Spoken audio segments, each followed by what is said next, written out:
কারো বাবা রিক্সা চালক, কারো মা গৃহ পরিচারিকা। তবু তাদের চোখে একটাই স্বপ্ন, সন্তান যেন দুধে ভাতে থাকে, অন্ধকার জীবন যেন আলো জ্বলে। কিন্তু সেই আলো দেখানোর পথ কে দেখাবে?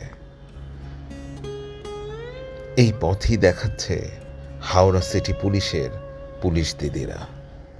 প্রতিদিন বিকেল 4টা থেকে সন্ধ্যা থানার বারান্দা ভরে যায় ছোট ছোট স্বপ্নে, যেখানে বই খাতার শব্দ ঢেকে দেয় গাড়ির হর্ন, ট্রেনের হুইসেল।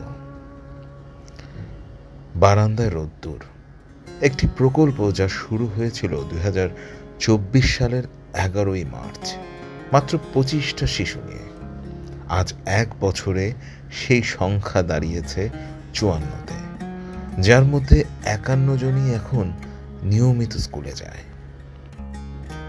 রামকৃষ্ণপুর ঘাট, হাওড়া স্টেশন চত্বরে ঘুরে বেড়ানো যারা এক সময় ভিক্ষা করত বা নেশায় আসক্ত হয়ে পড়েছিল, আজ তারা খাতা কলমে আঁকে নতুন ভবিষ্যৎ।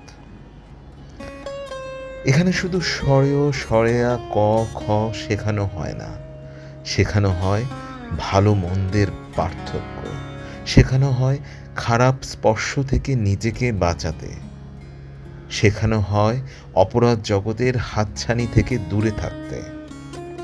পড়াশোনা শেষে প্রতিদিনের রাতের খাবার নিয়েই বাড়ি ফেরে ওরা, কারণ হাওড়া সিটি পুলিশ চায় তাদের ভবিষ্যৎ হোক রোদ্দুর মতো উজ্জ্বল। এরা জানে অন্ধকার যতই গভীর হোক, শিক্ষার আলো পারে জীবনের প্রতিটি কোণে রোদ্দুর ছড়াতে, আর সেই রোদ্দুরের নাম বারান্দায় রোদ্দুর। একটি বই, একটি সুযোগ বদলে দিতে পারে একটি জীবন।